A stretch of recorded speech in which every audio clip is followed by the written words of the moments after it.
En présentation ne va pas porter sur l'ensemble du littoral sénégalais, mais par contre sur une section du littoral sénégalais, notamment le littoral sud. D'autant plus que les côtes sénégalaises, la plupart des études qui sont menées sur le littoral sénégalais portent sur les régions côtières et l'impact des ouvrages de protection côtière sur la dynamique littorale.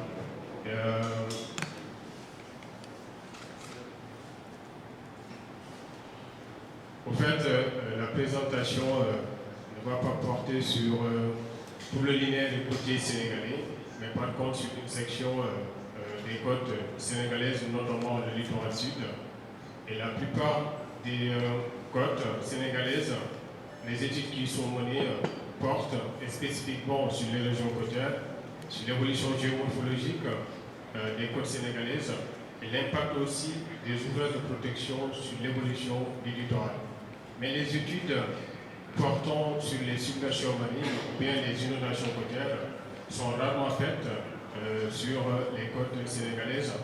Et la présentation que j'ai faite portera sur la vulnérabilité face au risque de submersion marine sur la section sud du littoral sénégalais, mais également le rôle que les plages jouent pour offrir une protection naturelle au trait de côte pour empêcher le franchissement des zones de submersion pour inonder l'arrière-côte, provoquant des dommages quasi importants. Le sujet porte sur la vulnérabilité face au risque de submersion marine en épisode de tempête et le rôle des plages dans la protection des littoraux au droit des communes de bord de Rufisque et Sénégal.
This week is for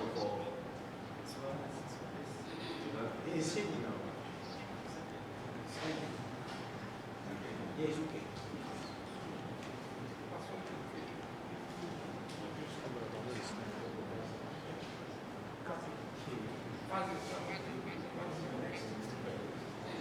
La présentation va s'articuler autour de ces quatre axes: contexte des problématiques, les données utilisées, mais également les méthodes, les résultats obtenus, la discussion de ces résultats, et enfin la conclusion et les perspectives qui sont dégagées. Aujourd'hui, dans un contexte de changement climatique, dans un contexte de changement climatique, on observe qu'il y a une récurrence, une augmentation de la fréquence des événements de tempête qui ont des impacts morphologiques assez considérables sur les littoraux. Selon les IGC, une élévation du niveau de la mer de 0,5 m provoquerait une intensification des tempêtes de l'ordre de 10 à 100 fois. D'autant plus que les côtes sont fortement urbanisées et fortement également littoralisées, où on observe la présence d'enjeux également d'enjeux humains. Vu que ces côtes sont assez vulnérables face à ces risques de submersion marine, et ces risques et ces submersions provoquent des endommagements dans ces situés derrière la côte. Et le littoral à l'étude situé au sud de Dakar, vu ses caractéristiques géologiques et géomorphologiques vulnérables, fait face aux submersions, à la submersion marine. Dans la mesure où on observe des événements de submersion comme celui de 2017, provoquant des impacts socio-économiques considérables.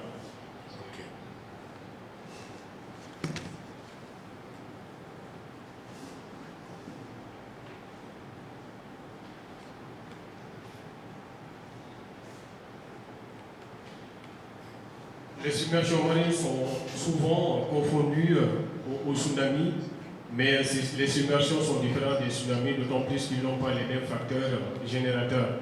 Les submersions marines sont des inondations temporaires qui sont provoquées lors de conditions météorologiques défavorables, lorsqu'il y a une baisse de la pression atmosphérique, générant des vagues qui ont une énergie considérable, qui provoquent souvent des inondations. Et ces inondations côtières provoquent également des dommages assez importants, mais également la destruction des ouvrages de protection. Ça, c'est une image de submersion de l'année 2014 à Rufisque, notamment à Dakar, projetant les blocs de basalte qui permettent de faire face aux risques de la région. La submersion, souvent, sont provoquées quand il y a une baisse de la pression atmosphérique, générant des vents d'afflux, et ces vents également vont se propager au large pour atteindre la côte, provoquant un phénomène, c'est-à-dire le phénomène de Setup-Elerenop, qui va se traduire par une extension du jet de rive sur la plage, provoquant également des inondations sur la côte, avec des impacts socio-économiques assez conséquents.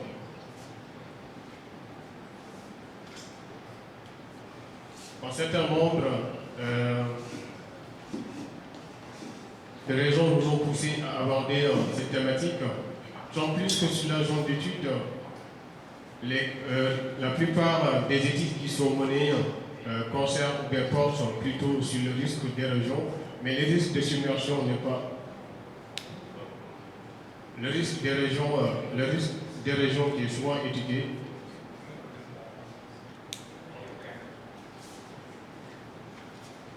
La plupart du temps, les études qui sont menées sur le littoral sénégalais portent exclusivement sur les régions côtières. Mais par contre, le risque de submersion n'est pas quasiment abordé sur le linéaire sénégalais.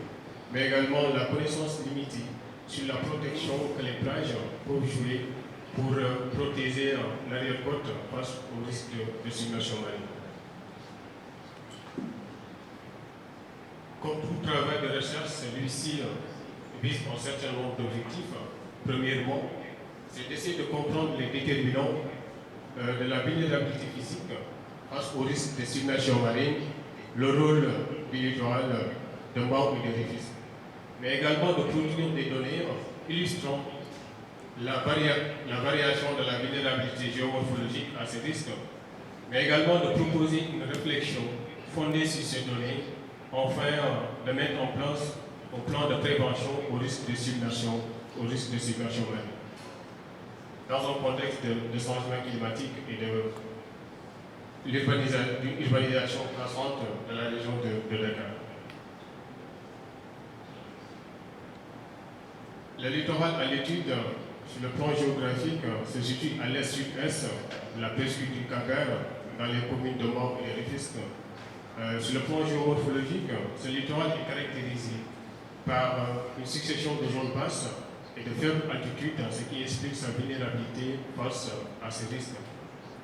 Du point de vue hydrodynamique, trois types de houles atteignent les côtes sénégalaises, à savoir la houle de direction nord-ouest, qui est observée quasiment durant toute l'année. C'est une houle assez énergétique Mais vu la morphologie de la côte au niveau de la presqu'île du Cap-Vert ici, les houles de direction nord-ouest subissent le phénomène de diffraction et de réfraction, ce qui réduit considérablement son énergie. Mais également la houle de sud-ouest, qui est souvent observée pendant la période d'hivernage, c'est la houle la plus dévastatrice. Et c'est cette houle également souvent qui génère les phénomènes de submersion. Du point de vue toujours hydrodynamique, cette côte, c'est une côte microtidale, dans la mesure où la variation du marnage n'est pas assez considérable. En période de marée de pivot, le marnage varie de 1,2 m à 1,6 m en période de pivot. Dans le cadre de ce travail, des données marégraphiques ont été utilisées, à savoir des données de marée observées au niveau du marégraphe de Dakar, mais également des données de prédiction du service océanographique et de la marine chaude. Des données horaires météorologiques ont été aussi utilisées dans ce travail, des données de vent obtenues à l'Agence nationale de l'aviation civile et de la météorologie, et des données hydrodynamiques ont été extraites au point d'extraction des coordonnées suivantes. C'est des données de réanalyse. Comme tout travail de recherche géographique, deux approches ont été utilisées dans ce travail, une approche purement humaine et une approche également physique. Nous avons effectué des enquêtes auprès des populations qui subissent ces phénomènes pour recueillir des informations concernant ces submersions marines. L'objectif de cette enquête, c'était de collecter des informations relatives à la submersion marine et les inondations fluviales dans les quartiers côtiers de ces deux communes,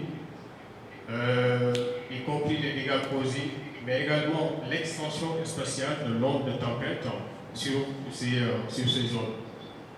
L'outil qui a été utilisé pour cette enquête, c'était un questionnaire, et ce questionnaire également regorgeait 3 thématiques: une information sur les répondants et répondantes, la perception générale que ces populations avaient de ces événements, mais aussi des événements spécifiques que la personne avait souvenir, c'est-à-dire l'heure de survenance de la submersion, l'extension spatiale, la hauteur d'eau de la submersion, s'il y a également un courant, et la nature des impacts.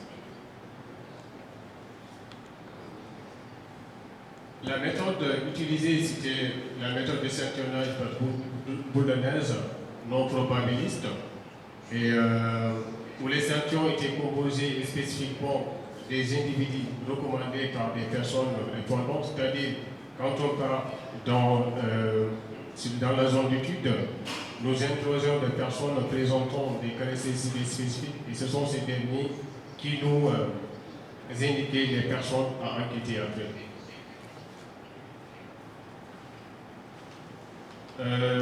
La population ciblée dans cette enquête, c'était des certains quartiers, parce que ces derniers ont un certain ancrage territorial dans la zone d'étude, et souvent ces derniers aussi étaient en première ligne lorsqu'il y a une submersion marine, mais également les personnes impactées dans le passé. Dans cette enquête, 135 personnes ont été interviewées, et ces 135 personnes sont réparties spatialement ainsi: 46 dans la commune de Mao et 88 dans la commune de Rufisque. Les pointures en rouge montrent la répartition spatiale des personnes qui sont enquêtées.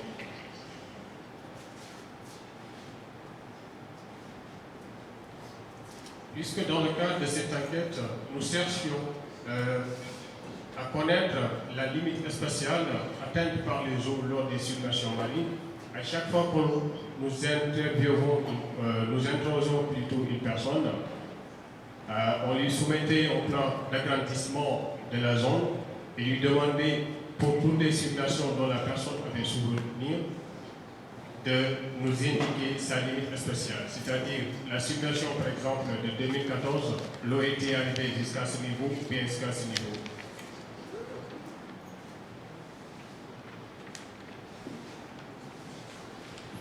Comme toujours, dans le cadre de ce travail, nous sommes fixés pour objectif de faire une cartographie des zones qui sont vulnérables face au risque de submersion marine. Nous avons utilisé la méthode suivante.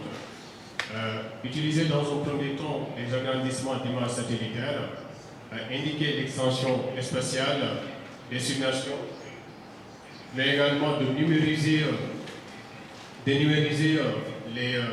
limites spatiales indiquées par les personnes enquêtées, de les superposer sur un modèle numérique d'élévation de 5 mètres, parce que ce modèle numérique d'élévation était disponible seulement pour la commune de Mao. Pour la commune de Rufisque, nous n'avions pas un modèle numérique de terrain très précis. Nous avons utilisé un émetteur de résolution de 10 mètres.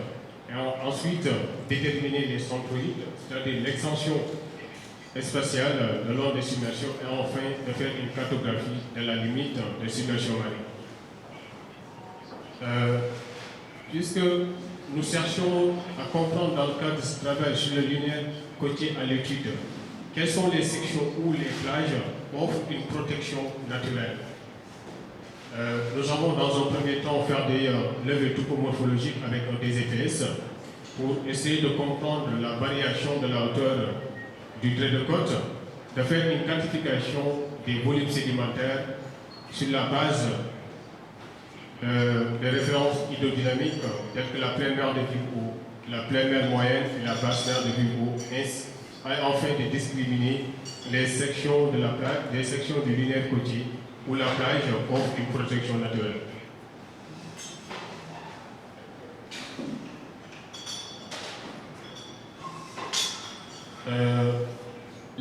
Les profils de plage crochet qui ont été élevés sont répartis spatialement. C'est coloré en jaune. Ce qui est coloré en jaune montre sur le linéaire côtier les secteurs où on a la présence de la plage.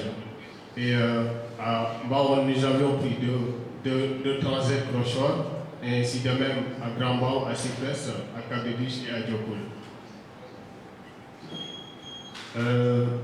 Nous avions également déterminé des niveaux de référence hydrodynamique, à savoir la pleine mer de Vivro, la pleine mer moyenne et la basse mer de Vivro. La pleine mer de Vivro, c'est la moyenne de toutes les mers de Vivro par cycle lunaire, c'est-à-dire 2 par mois, en période de pleine lune et de nouvelle lune, sur une séquence temporelle de 10 ans. D'autant plus que nous avons utilisé 2 types de données différentes, à savoir des données marégraphiques dans le cadre de ce travail. Nous avions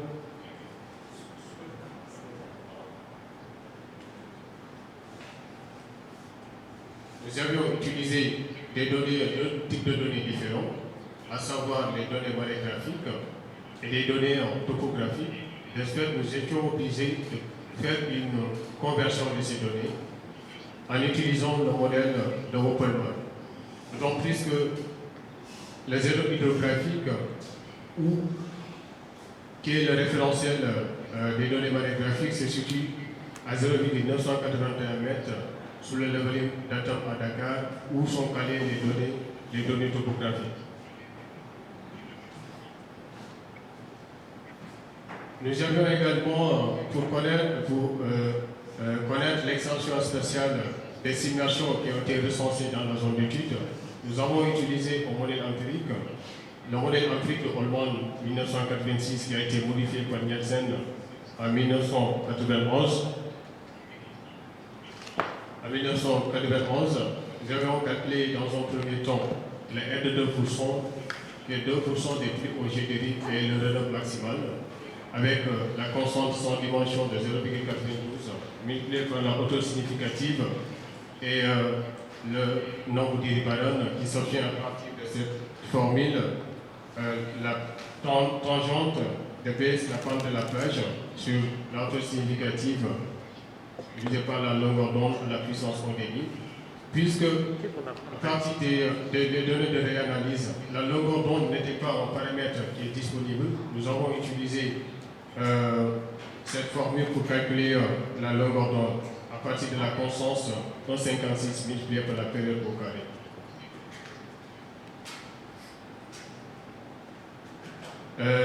Selon Cariolet, qui a utilisé ce modèle, sur les côtes microtidales où le marnage n'excède pas 2 mètres, Et en l'absence de données,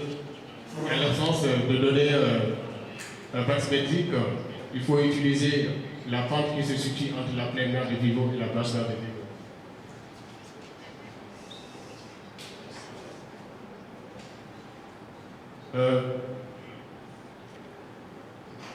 Puisque dans le cadre de ce travail, nous cherchons à discriminer, à identifier les secteurs où la plage offre une protection naturelle, mais pour la pente de la plage qui se situe entre la pleine mer de Vivo et la basse mer de Vivo, ces valeurs de pente ne représentent pas les conditions de déferlement des vagues à la plage, d'autant plus que la distance qui les sépare entre le trait de côte et la pleine mer de Vivo est assez considérable. Nous avons modifié le modèle en utilisant la pente de la plage qui se situe entre le trait de côte et la basse mer de Vivo, en utilisant toujours la même formule, c'est-à-dire la tangente de P sur delta et delta X.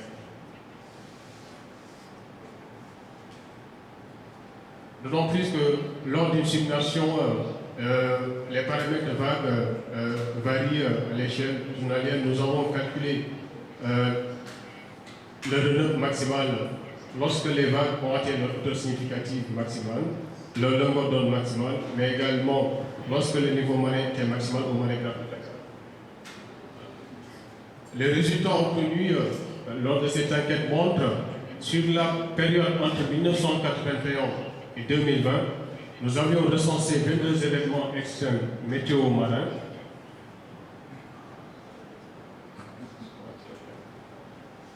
Événements météo-marins ont été recensés entre 1981 et 2020 et les populations, bien les personnes qui sont enquêtées affirment qu'il y a une augmentation de la fréquence de ces événements. Dans la mesure où, entre 1981 et 2020, l'écart temporaire entre deux événements était de 3 ans, mais entre 2002 et 2014, l'écart moyen entre deux événements était de 2 ans. Mais à partir de 2014, nous avions vu que cet écart se rétrécit et en moins de 2 ans, et 3 années où 2 événements se sont observés, c'est-à-dire 2015, 2018 et 2019. Les résultats montrent également que ces submersions sont principalement des phénomènes d'hivernage. Dans la mesure où parmi les 22 événements observés, 3 événements seulement ont été identifiés en période de saison sèche, c'est-à-dire l'événement de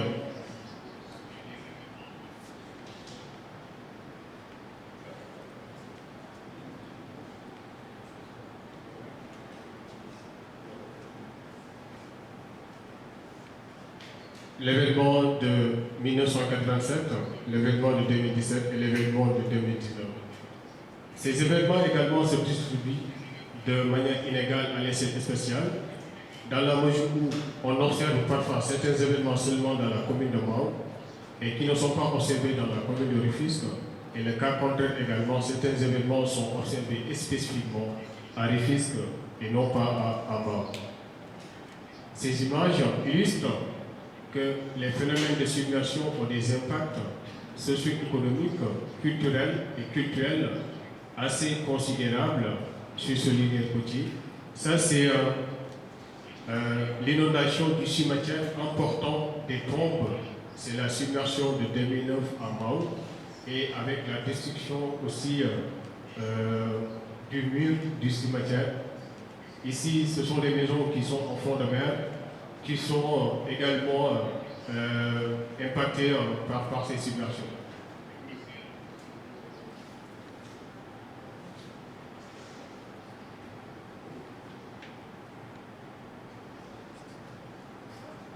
Parmi les 22 événements qui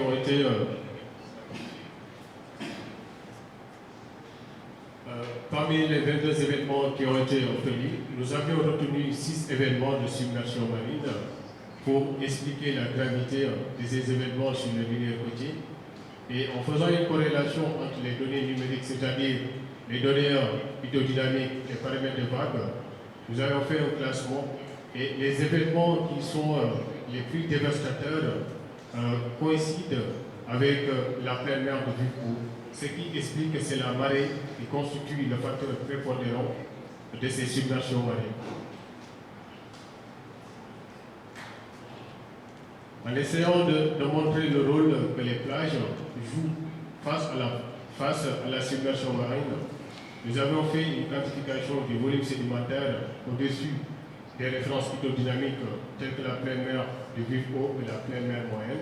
Et les résultats montrent que c'est la plage de Mau qui a une largeur assez considérable de 60 mètres, mais également au haut de plage caractérisée par une grande variabilité, avec une largeur variant de 35 à 55 mètres. Cette plage offre une bonne protection naturelle, vu que la variation du volume sédimentaire au-dessus de la pleine mer moyenne varie de 4,97 à 55,93 mètres. Par contre, pour la plage de Grand Bao, cette plage est caractérisée par un eau de plage assez étroit. La hauteur est une faible variation de la hauteur d'ITC, ce qui explique notamment sa vulnérabilité face à la submersion marine.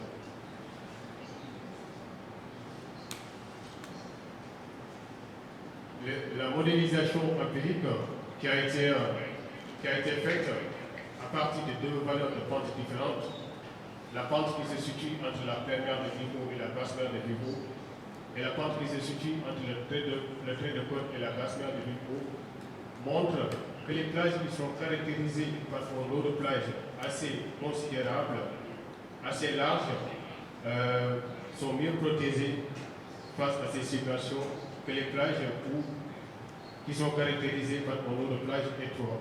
D'autant plus qu'il n'y a pas une étendue assez considérable pour permettre le déferlement des vagues avant d'atteindre le trait de côte.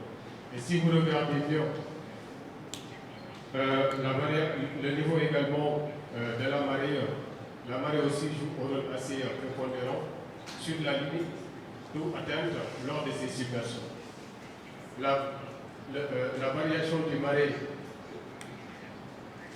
1,07 mètres à 0,33 mètres a fait varier le RENEF de 0,33 à 2,5 mètres pour la pente qui se situe entre la pleine mer de Vif-Eau et la basse mer de Vif-Eau. Par contre, pour la pente qui se situe sur le trait de côte et la basse mer de Vif-Eau, ça fait varier le RENEF de 0,09 à 2,88 mètres.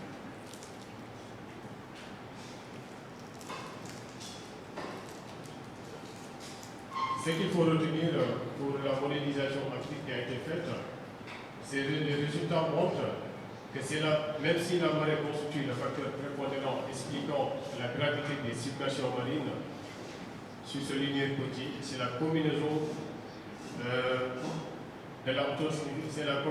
des hydrodynamiques, des paramètres hydrodynamiques tels que la longueur d'onde, la hauteur significative et la forte pente des plages qui expliquent la gravité des submersions marines sur ce lignée côtier.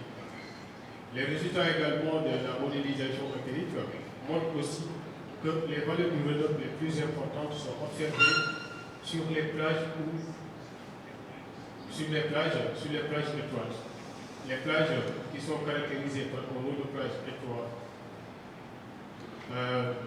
montrent des valeurs de RENEF assez considérables, contrairement aux plages qui sont caractérisées par un eau de plage assez large. Parce que sur ces plages, on observe des valeurs de RENEF qui sont véritablement, qui ne sont pas significatives. Pour montrer les sections du littoral où le trait de côte peut être franchi par les submersions marines, nous avions fait une corrélation entre les valeurs de RENEF obtenues à partir de la modélisation empirique et la hauteur du trait de côte. Ce qui est coloré en jaune montre ici que le trait de côte est protégé face à la submersion par franchissement, et les sections qui sont colorées en rouge montrent que ces sections sont vulnérables parce que, en cas de submersion marine, les vagues peuvent franchir le trait de côte pour atteindre l'arrière-côte et provoquer des impacts considérables. Pour le dernier résultat, nous avons également essayé de montrer la vulnérabilité physique de ces secteurs sur la base des événements de submersion. Sur ce linéaire côtier, c'est le site de Potimor qui est le site le plus exposé à la submersion marine, d'autant plus que parmi les 22 événements de submersion qui ont été recensés, 14 ont été également identifiés à Potimor, 9 à Grand-Mao. Par contre, dans le secteur de Diokoul également, nous avions recensé 14 événements parmi les 22, à Méridan, 13 à Tchaoulé 12. Un classement par ordre de vulnérabilité physique sur la base des caractéristiques topomorphologiques des plages a été effectué et les résultats montrent que c'est le site de Cyprès qui est le site le plus exposé au risque de submersion marine à cause de l'étroitesse de ces plages, mais également la faible valeur du trait de côte. Et la modélisation empirique qui a été effectuée montre que l'ensemble des événements qui ont été modélisés, la valeur du relevé maximal était largement supérieure à la hauteur du trait de côte, ce qui explique un fort potentiel de franchissement des vagues de lors de submersion marine. Il en est de même pour la plage de Grand Mao, où la plage s'adosse sur un mur de protection, et ce mur de protection également est potentiellement franchissable, tant plus que la crête maximale du mur de protection est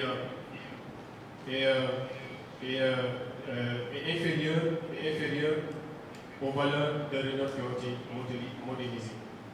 Par contre, la plage de Potimor et la plage de Capébis sont les plages les plus protégées face au risque de submersion, vu leurs caractéristiques topomorphologiques de leurs plages, des plages assez larges, mais également au nom de plages assez considérables et une forte variation de la hauteur du trait de côte offrant une bonne protection.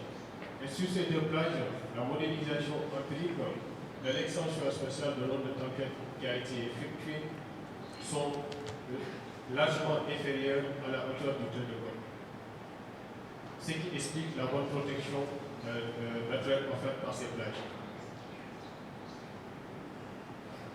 En guise de conclusion, ce qu'il faut retenir, c'est que le linéaire côtier de Rufisque à Mao est vulnérable au risque de submersion marine dans la mesure où, sur la séquence temporelle 1981-2020, 22 événements de submersion marine ont été recensés et l'écart temporel entre deux événements se rétrécit de plus en plus.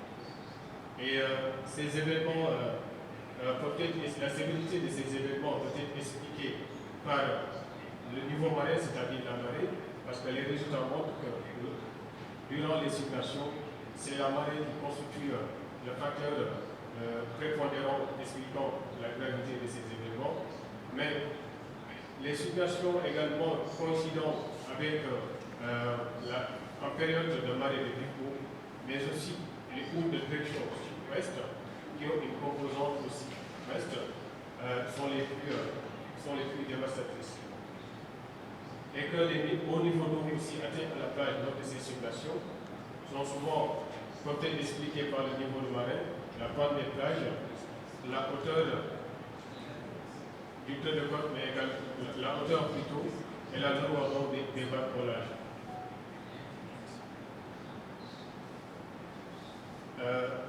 Les sites qui sont caractérisés par un nombre de plages assez large sont mieux protégés contre les submersions, contrairement aux sites qui sont caractérisés par un nombre de plages étroites. Ces sites sont fortement vulnérables face à la submersion marine. Et sur les linéaires à l'étude, les sites les plus vulnérables par contre d'exploitation sont les sites de Cyprès, le site de Grand-Mao, le site de Batal, et que les résultats de l'enquête qui a été menée sur le linéaire côtier à l'étude montrent aussi que la gestion de la vulnérabilité au risque de submersion demande une véritable problématique. D'autant plus que dans ces sites, il n'y a pas de plan de gestion de ces situations dans ces communes. Et ici ajoute également les risques aussi de débordement fluvial du Marigot de Mao qui provoque souvent l'inondation des maisons qui se situent sur les berges de ce Marigot.